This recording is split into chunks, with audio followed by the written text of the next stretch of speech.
जैसा कि आप सब लोगों को पता है कि अभी रेट्रोग्रेशन ऑन है। मरकरी भी रेट्रोग्रेड है, वीनस भी रेट्रोग्रेड है। तो रेट्रोग्रेशन का केपी एस्ट्रोलॉजी के अंदर बहुत बहुत बड़ा योगदान है। इनफैक्ट जब आप प्रश्न कुंडली करते हैं या होरारी एस्ट्रोलॉजी करते हैं तो होरारी एस्ट्रोलॉजी में प्रश्न कुंडली जो है वो बेहद महत्वपूर्ण है। तो उसको लेकर कुछ एग्जांपल्स मैं आप लोगों से शेयर करूंगा।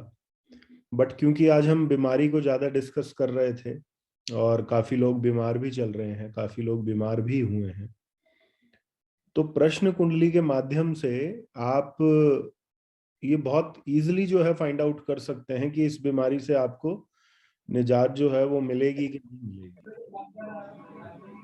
हम उसके बारे में कुछ डिस्कस करने वाले हैं। तो पहले तो मेरे को ये बताइए कि जो बीमारी का मुख्य भाव है वो भाव कौन सा है। सॉरी सर, क्वेश्चन रिपीट कीजिए। बीमारी का मुख्य भाव कौन सा है? छठा। ठीक। फिक्स्ड है। तो एक बात हमेशा याद रखिएगा,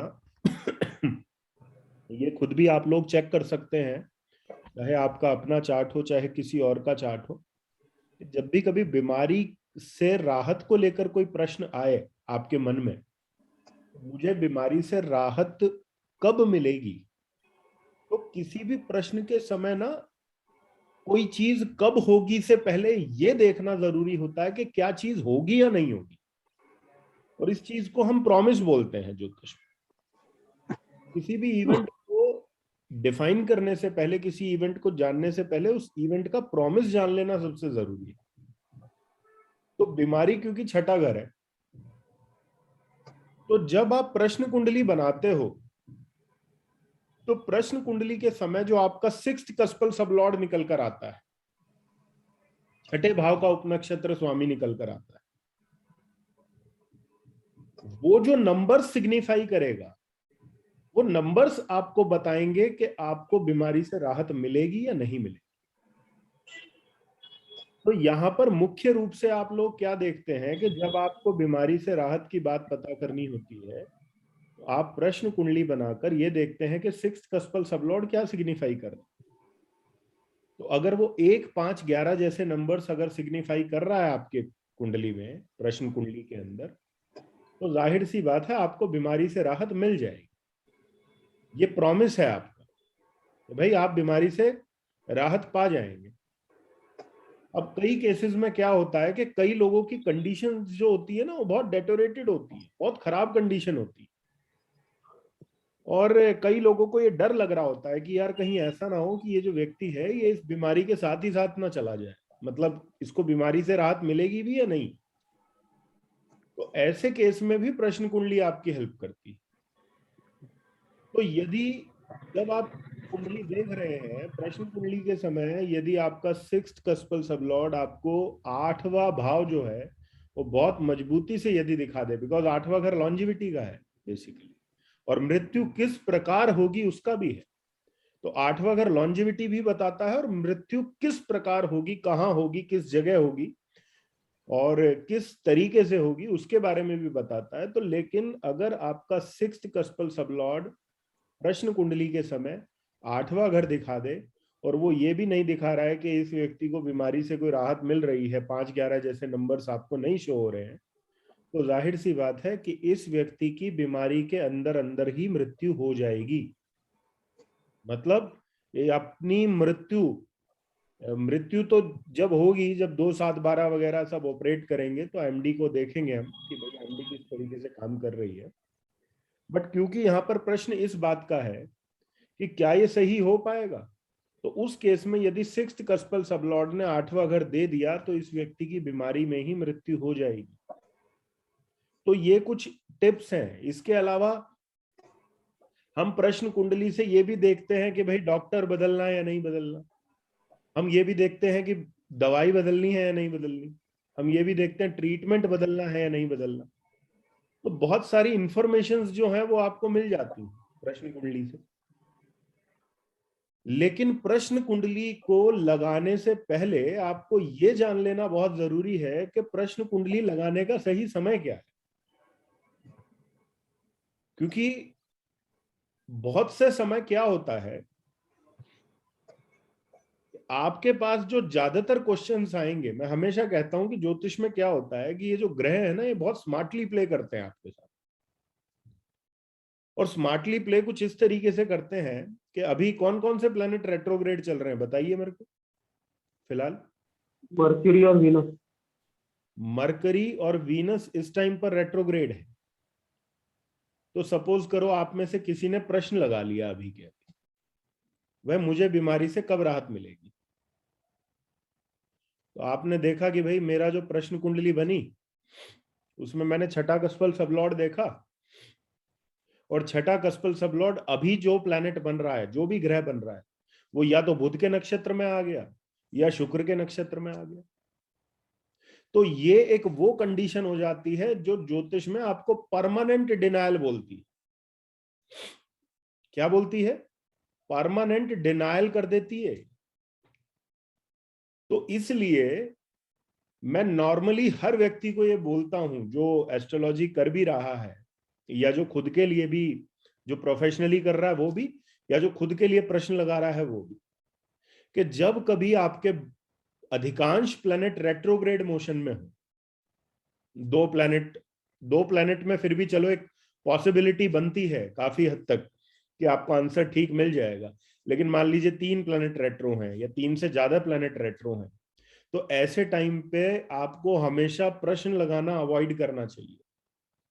क्योंकि यदि कोई भी प्लैनेट इस प्रकार से उस कंसर्न्ड कस्पल सबलॉर्ड का नक्षत्र लॉर्ड बनकर आ गया, तो आपका जो आंसर है उस टाइम का, वो आपको परमानेंटली ना में मिलेगा। अब यहां पर जो हमने छठे कस्पल सबलॉर्ड की बात करी ना, उससे आपको एक चीज और भी समझ में आएगी कि केपी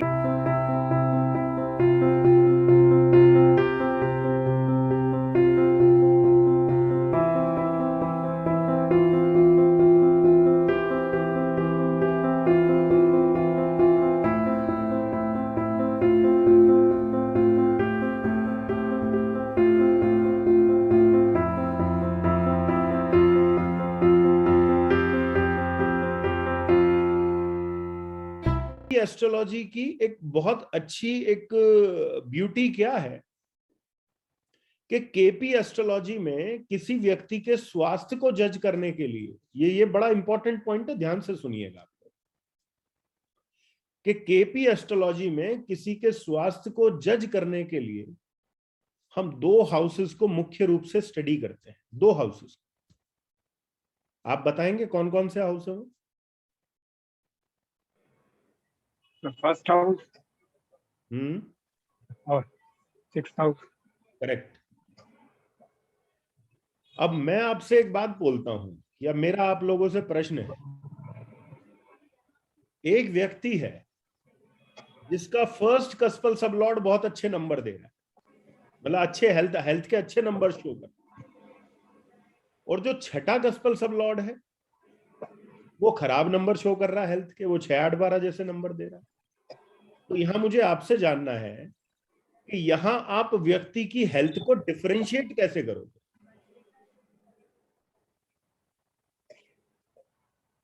सर फर्स्ट तो अच्छे नंबर दे रहा है ना, हाँ दे रहा है, तो ठीक। बॉडी को तो कुछ नहीं होने वाला।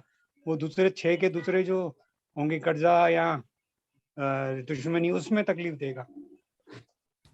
मेरे को पता था आप कुछ ऐसा इंडिकेशन दोगे, लेकिन यहां पर मैं एक और बात बोलने वाला हूं।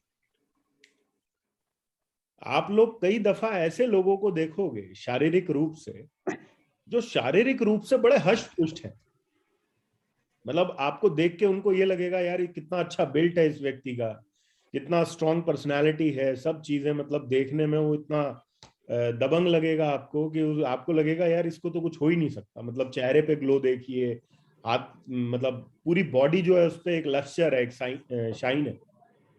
लेकिन जब आपने उसका 6th कस्पल सबलॉर्ड देख लिया तो 100% आपको वो बीमारी उसके शरीर के अंदर मिलेगी मिलेगी। Okay. मैं एक एग्जांपल देता हूं। आपने बहुत सारे ऐसे लोग देखे होंगे जिनको क्रॉनिक शुगर देखा होगा, जिनका शुगर जो होता है बहुत बड़ा हुआ रहता है, हाँ लेकिन यदि आप उनकी पर्सनैलिटी को जज करें, उनके शरीर को देखें, उनके चलने फिरने को देखें, तो यू विल बी लाइक कि अरे यार इसको तो कुछ हो ही नहीं सकता इस व्यक्ति को। सही। जबकि उसका जो शुगर लेवल है वो 300, 350, 400 इस तरीके से जा रहा है। तो आप क्या देखेंगे, जाहिर सी बात है, बात शुगर की आई है, तो सिक्स्थ कस्पल सबलॉर्ड का रिलेशन कहीं ना कहीं शुक्र से बना है या बृहस्पति से बना है जी।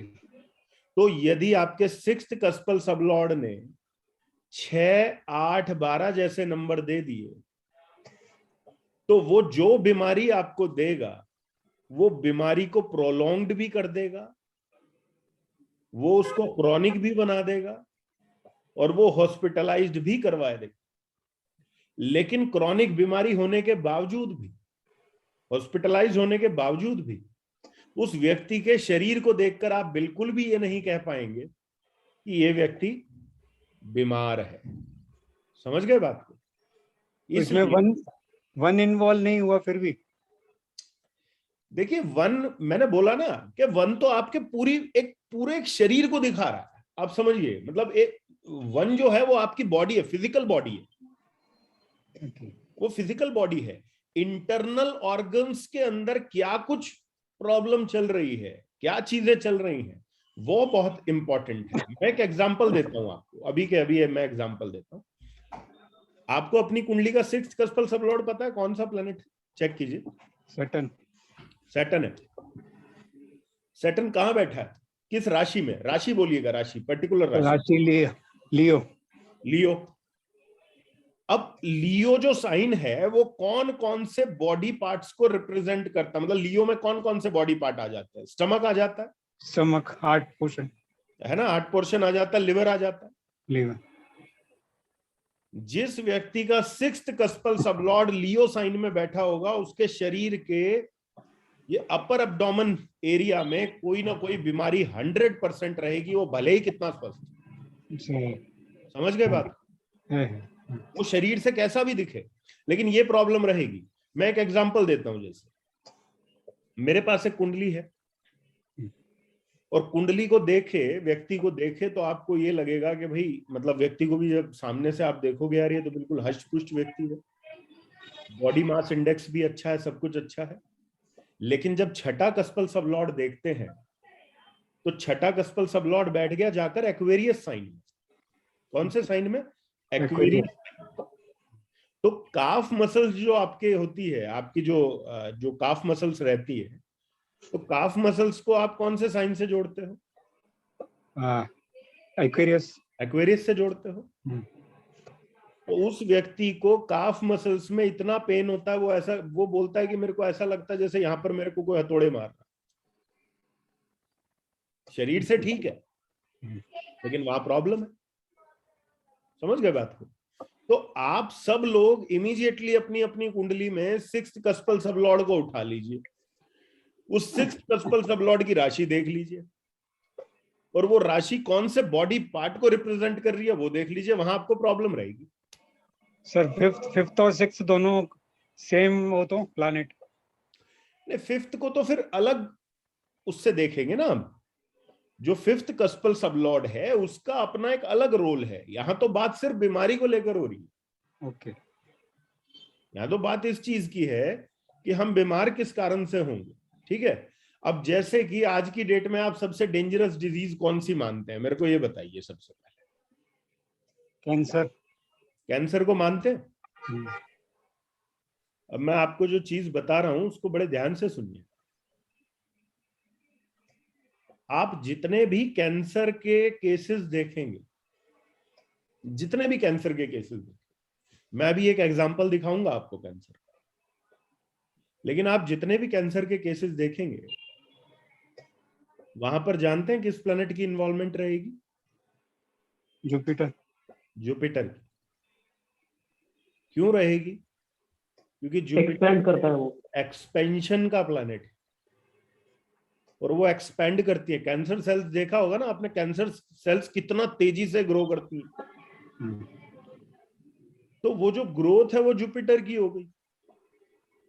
अब खाली सिक्स्थ कस्पल सबलॉर्ड हो जाने से जुपिटर कैंसर नहीं दे देगा। अब कई सारे लोग क्या होता है कि उन्होंने सुन लिया भाई जुपिटर है, उनका दिमाग अलग हिसाब से दौड़ने लगता है, उनको लगने लगता है कि भाई मेरा तो ये आ गया।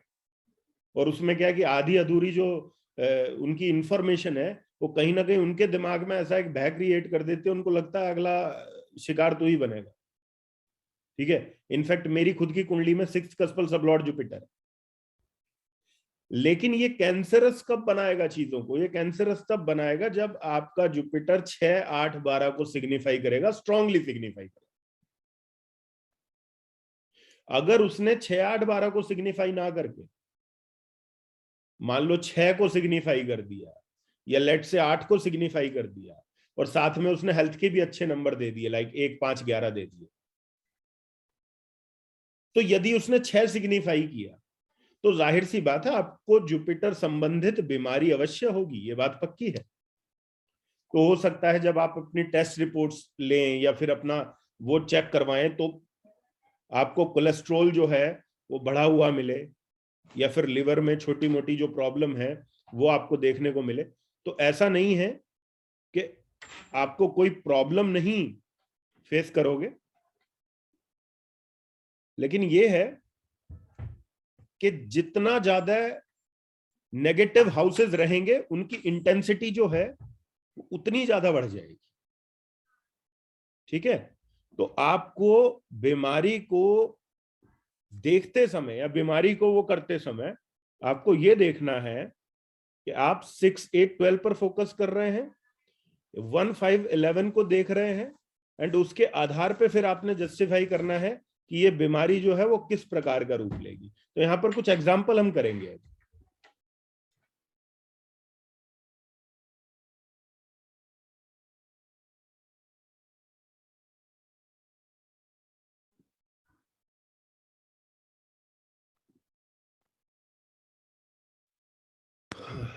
एप्लीकेशन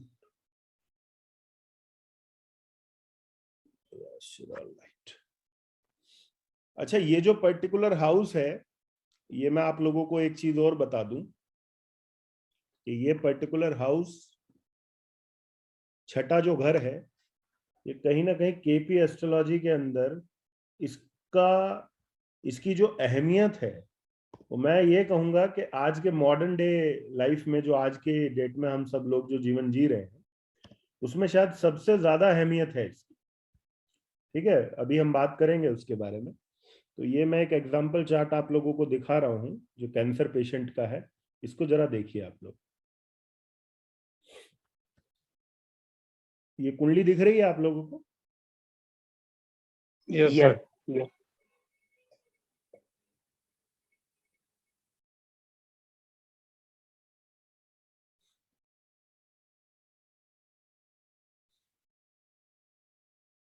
अरे यार, ये तो कुछ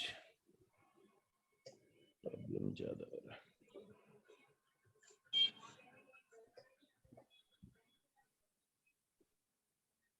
ये देखिए यहाँ पे आपको दिख रहा है 6th कस्पल सबलॉर्ड। सैटर्न। नहीं, वो नक्षत्र लॉर्ड है बेसिकली। अच्छा। जुपिटर जुपिटर जुपिटर है। अब जुपिटर किसके नक्षत्र में है, जरा यहाँ ऊपर देखिए। जुपिटर सब नक्षत्र लॉर्ड जुपिटर के अपने ही नक्षत्र में है। yes. तो एक कंडीशन केपी एस्ट्रोलॉजी की ये भी कहती है, ये मैंने वीडियो डाला हुआ है, आप लोग चेक कीजिएगा, या हो सकता है आपको पता भी होगा इस कंडीशन के बारे में, कि जब प्लेनेट अपने ही नक्षत्र में हो तो वो क्या कहलाता है? अनटेनेंटेड कहलाता है। तो यहां जुपिटर के नक्षत्र में है, और जुपिटर खुद बैठा 8वें घर में है, तो क्या वो 8वें घर को स्ट्रांगली रिप्रेजेंट कर रहा है? यस या नो? यस।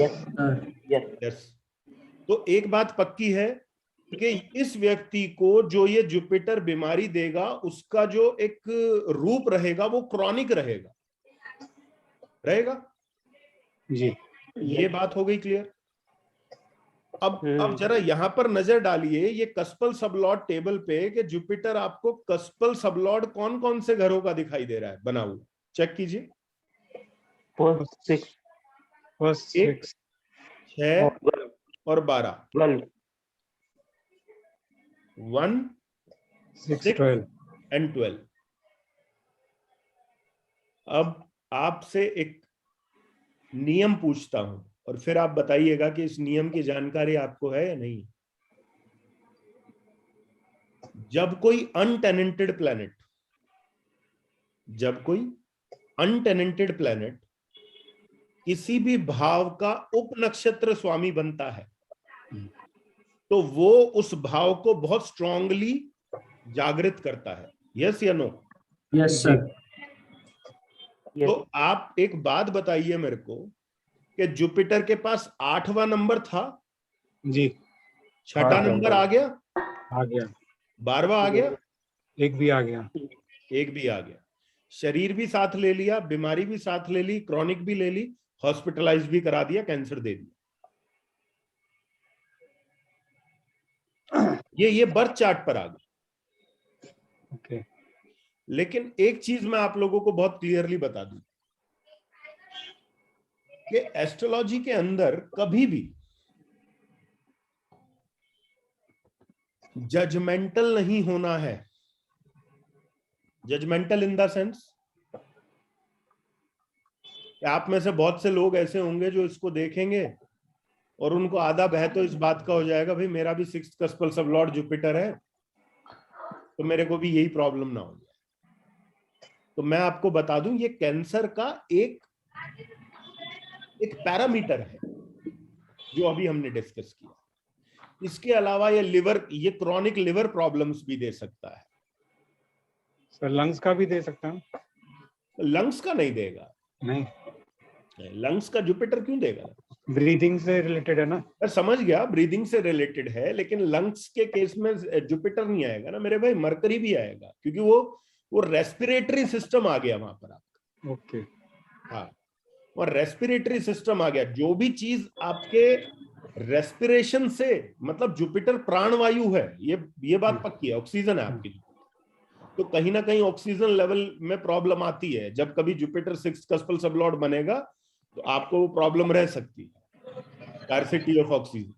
बट जो आप रेस्पिरेशन की बात करते हैं, तो रेस्पिरेटरी सिस्टम में फिर मरकरी आ जाता है। जैसे आपको किसी की कुंडली में यदि आपको शुक्र दिखाई दिया, मान लीजिए 6th कस्पल सब लॉर्ड शुक्र बन गया और शुक्र ने 6, 8, 12 जैसे नंबर दे दिए,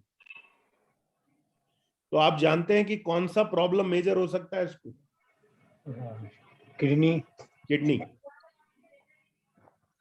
किडनी प्रॉब्लम मेन।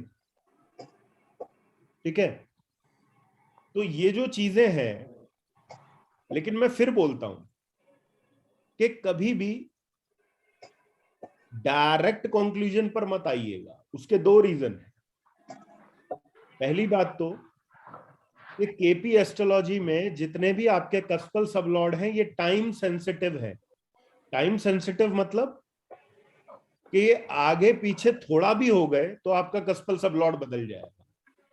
तो पता चला कि आपका कस्पल सब लॉर्ड तो राहु था, आप जुपिटर को देखते देखते देखते आप वैसे ही टिकट जो है वो कट गया व्यक्ति का। ठीक है, और एक बात और याद रखिएगा कि कभी भी जब आप व्यक्ति की मेडिकल एस्ट्रोलॉजी कर रहे हैं या मेडिकली किसी को सजेशन दे रहे हैं, तो मेडिकल एस्ट्रोलॉजी के केस में हमेशा ये बात याद रखिएगा कि सामने वाले के अंदर कभी भी फियर नहीं डालना। याद रखिएगा ये चीज। क्यों? क्योंकि यदि आपने कुछ उसको नेगेटिव बोला और उसको उस नेगेटिव बोलने से पीड़ा हुई तो वो कर्ज आपको झेलना पड़े, ये 100%। और उस कर्ज की कोई रेमेडी नहीं है। तो आप सामने वाले को जब भी इस प्रकार की चीजें आप फेस करते हो या आप आगे बताओगे, आगे आगे हम बहुत सारी बातें करेंगे, मतलब हमारे पास बहुत कुछ है कि भाई किस तरीके से इसको ट्रीट करना है, इसका अलाइनमेंट किस तरीके से है। तो हम तो अलाइनमेंट पे यहां तक भी बात करते हैं, हम तो 6, 8, 12 की अलाइनमेंट भी करते हैं डिजीज के अंदर। तो 6, 8, 12 की अलाइनमेंट आप कैसे करोगे उसके बारे में बात होगी। ठीक है, लेकिन ये आपकी आइडेंटिफिकेशन के लिए था कि भाई अगर आप देख रहे हैं तो इस तरीके से इसको आइडेंटिफाई करेंगे। हाँ, किसी ने हैंड रेज किया है। सर अगर सपोज कीजिए 1 नंबर नहीं आ रहा, खाली 6 8 आ रहा है, तो हम उसको किस तरह से लेंगे बीमारी को? देखिए 1 नंबर जहां आ गया ना, वहां आपकी बॉडी इफेक्ट हो जाती है। ओके समझ रहे हैं बात को? जी सर। जैसे मतलब कई बार क्या होता है कि आपके 1 नंबर नहीं आया, 6 8 12 आ गया, तो बीमारी तो अंदर पनप रही है, लेकिन शरीर फिर भी काम कर रहा है। लेकिन जहां आपका फर्स्ट हाउस जुड़ गया 6 8 12 के साथ, वहां आपका पूरा शरीर जो है वो कनेक्ट हो गया वो बीमारी के साथ। मतलब वो बीमारी इतनी नेगेटिव हो जाएगी, वो शरीर से लिटा देगी व्यक्ति को। ये है इसका ओके सर। फंडामेंटल। ठीक है, तो इस तरीके से देखना। अच्छा हाँ, मैं आपको 6th हाउस की बात बता रहा था कि 6th हाउस क्यों जरूरी है आज की डेट में। जाहिर सी बात है, आप में से बहुत से लोग आईपीएल देखते भी होंगे, और कई लोगों ने शौकिया तौर पे बैटिंग भी की होगी आईपीएल में कि चलो यार आज इस टीम पे लगा लेते हैं, कौन सी टीम जीतेगी कौन सी हारेगी। कुछ लोग आप में से ऐसे भी होंगे जो लिटिगेशन फेस कर रहे होंगे। कुछ लोग ऐसे होंगे जिनके कुछ चिर परिचित जो हैं वो लिटिगेशन फेस कर रहे होंगे। तो लिटिगेशन में कौन जीतेगा, कंपटीशन में कौन जीतेगा? अगर आपका बच्चा कॉम्पिटिटिव एग्जाम में बैठा है, वो कंपटीशन को निकालेगा या नहीं निकालेगा? तो इन सभी सवालों के जो जवाब है वो आपको 6th हाउस से मिलते हैं। लोन मिलेगा या नहीं मिलेगा? अगर मिलेगा तो किससे मिलेगा? ये भी 6th हाउस से है। पेमेंट फंसेगी या नहीं फंसेगी? पेमेंट को कौन फंसाएगा? पेमेंट वापस कब आएगी? किस प्रकार आएगी? कितने अमाउंट में आएगी? ये 6th हाउस बताएगा।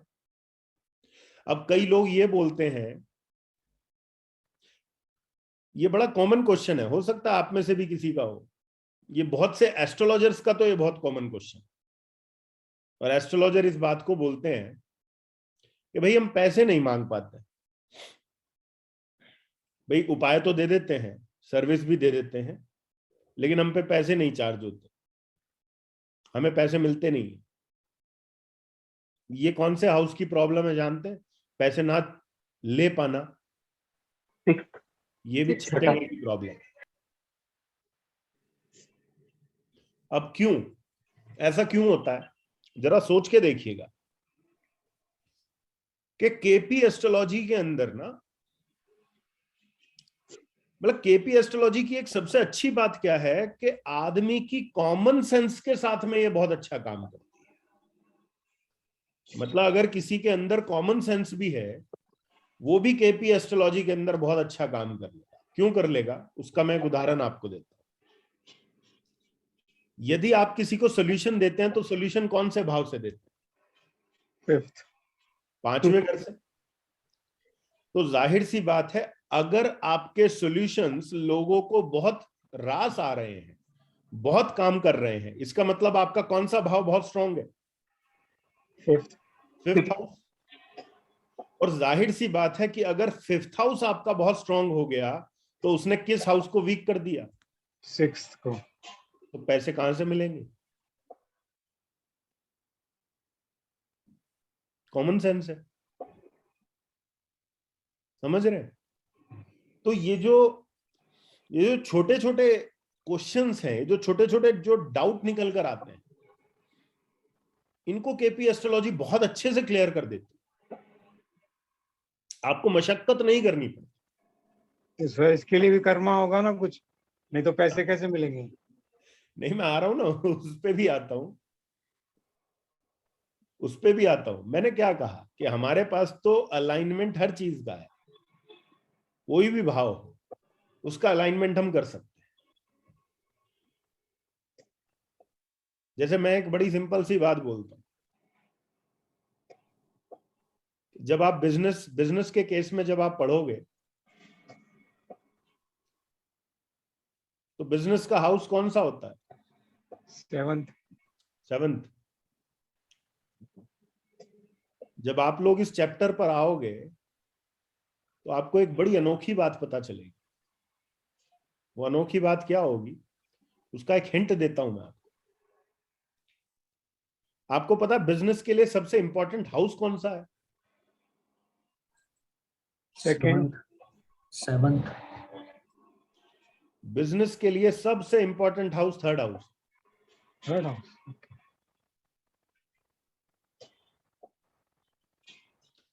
चलो एक टिप भी देता हूं। आप सब लोग प्लैनेट की स्क्रिप्ट जानते हैं? प्लैनेट, नक्षत्र, सब लॉर्ड जानते हैं? जी। Yes sir. जिस प्लैनेट की महादशा, ध्यान से सुनिएगा पॉइंट, जिस प्लैनेट की महादशा में प्लैनेट और नक्षत्र लेवल पर तीसरा घर स्ट्रांगली आ रहा है, कौन सा घर? तीसरा घर प्लैनेट और नक्षत्र पे बहुत स्ट्रांगली आ रहा है, और सबलॉर्ड लेवल पर बहुत स्ट्रांगली आ रहा है, तो दोनों हो गए 3-3।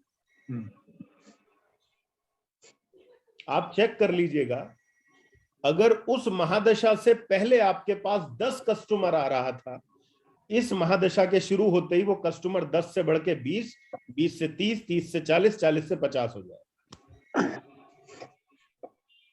अब आप सोच रहे होंगे यार ये क्या हुआ, कस्टमर तो 7वां घर था, तो थर्ड बीच में कहां से घुस गया? तो जाहिर सी बात है आप सब लोगों के मन में उठ रहा होगा कि ये तो 7वें घर ने करना चाहिए था। और जाहिर सी बात है 7वां घर कस्टमर है, मैं अभी भी कह रहा हूं कस्टमर है, मना नहीं कर रहा हूं, लेकिन एक्सपेंशन कौन सा घर करता है ये बताइए? Third house. एक्सपेंशन कौन सा घर करता है? थर्ड थोड़ी करता है, 9th करता है। यस। एक्सपेंशन का भाव कुंडली में 9th है। लेकिन जब आप बात बिजनेस की कर रहे हैं, जब बात आप कस्टमर्स की कर रहे हैं, तो कस्टमर्स की एक्सपेंशन कौन करेगा? 7वें से 9वां भाव करेगा, जो 7th हाउस से 9th में, तो वो क्या हो गया? तो थर्ड। इसलिए थर्ड हाउस आपके कस्टमर्स के नंबर्स बढ़ा देता है। तो आगे मैं और बहुत सारा आपको एक बिजनेस का फ्लो किस तरीके से चलता है एज पर केपी, वो चीज हम करेंगे। लेकिन यहां पर हाउस और उस हाउस के विद रिस्पेक्ट टू जो बाकी हाउसेज हैं वो किस तरीके से सपोर्टिव वे में काम करते हैं, वो जानना बहुत इंपॉर्टेंट। ठीक है, तो अपना अपना मुख्य पॉइंट पे आते हैं। जो हमारा सबसे मुख्य पॉइंट चल रहा था वो रेट्रोग्रेशन को लेके चल रहा था। तो मेरा सिर्फ आप लोगों को ये कहना है कि कभी भी हमारे जो रेट्रोग्रेड प्लैनेट्स वो किसी भी उप नक्षत्र स्वामी का यदि नक्षत्र बनेंगे तो वो इवेंट नहीं होगा। और खासकर क्या होता है, आप ये बड़ा कमाल की बात है, आप लोग अपनी प्रोफेशनल जब कंसल्टेशन स्टार्ट करेंगे या जब भी आप लोग करेंगे तो आपको ये बहुत देखने को मिलेगा। फॉर एग्जाम्पल किसी की शादी नहीं होगी और उसकी कुंडली में शादी का प्रॉमिस नहीं है, मैं 100% बोलता हूं आपको कि वो अपनी शादी का क्वेश्चन आपको तब लेकर आएगा जब 3 या 4 प्लैनेट रेट्रोग्रेड। पक्की बात। तो ये रेट्रोग्रेशन के कंसेप्ट को हमेशा दिमाग में रखना बड़ा जरूरी होता है। और नॉर्मली आप प्रश्न कुंडली पे, वैसे तो मैं कहता हूं हमेशा कि भाई प्रश्न कुंडली पर काम करो ही करो, मतलब 100% जरूरी है प्रश्न कुंडली को साथ में रखना। लेकिन जब आप रेट्रोग्रेशन चल रही है तो उस टाइम ये और भी जरूरी हो जाता है आपके। ठीक है, तो ये कंसेप्ट को हमेशा आप लोगों ने